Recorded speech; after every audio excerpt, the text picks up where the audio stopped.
Tirkiye li dünyayê di warê tundî û kiştina jinê da di nav rêza yekemîn de ye. Li gorî lêkolînên rêxistinên OECD'yê jî herî zêde tundiya ser jinê li Tirkiyeyê ye.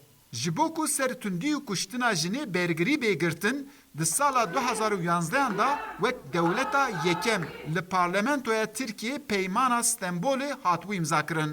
Li di rojên çûyî da ev biryar ji aliyê Serokkomarên Tirkiye Recep Tayyip Erdoğan ve hate betalkirin. Şiddete karşı meclislerine. Rêxistinê jina bertek nişanî vê helwesta Erdoğan didin.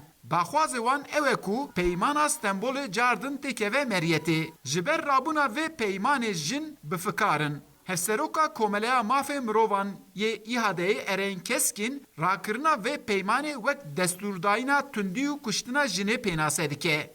Şimdi İstanbul Sözleşmesi Peymana İstanbulê ji hêla Türkiye ve di sala 2011 da hatibû imzakirin. Lê di pratikê de ti gavekî nehate avêtin û nekete meriyetê û herî dawî jî ji holê rakirin.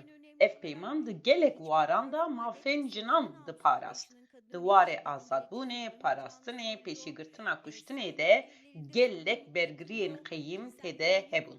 Dîsa ji bo jinan gelek tiştên girîng yên wek malên pênah û azadiya cinsî jî têde cî digirt.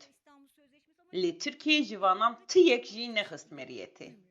Li ber tundî û kuştinê jin xwe li Tirkiye di nav xetereyekê da dibînin. Li gorî wan bergiriyên ku tên girtin jî ji bo tundî û kuştina wan têr nake. Parlamentera HDP Filiz Kerestecioğlu da de xuya kirin ku ji bo jina xeteka telefonê jî nehatiye danîn. Ku ew dema rastî keşeyekê bin û bikaribin telefon bikin. Bir tane kadına yönelik şiddet için Ka temaşe bikin ji bo jinan xetekî telefonê ya taybet tuneyê ku jin hawara xwe bigihînin û derdê xwe gilî bikin.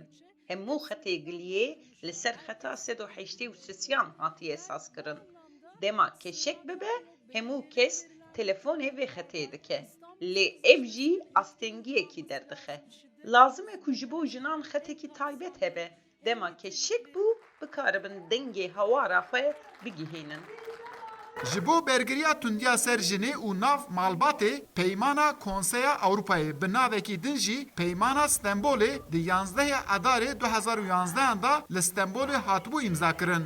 Di nav 45 welatan da cara yekem Tirkiye ev peyman 24 Mijdarê 2011 da li parlamentoyê wek yekem dewlet pejirandibû û di sala 2011 da jî xistibû meriyetê. Lê di rojên çûyî da ev peyman ji meriyetê hate rakirin. Eyüp Demir, Denge Amerika, Ankara.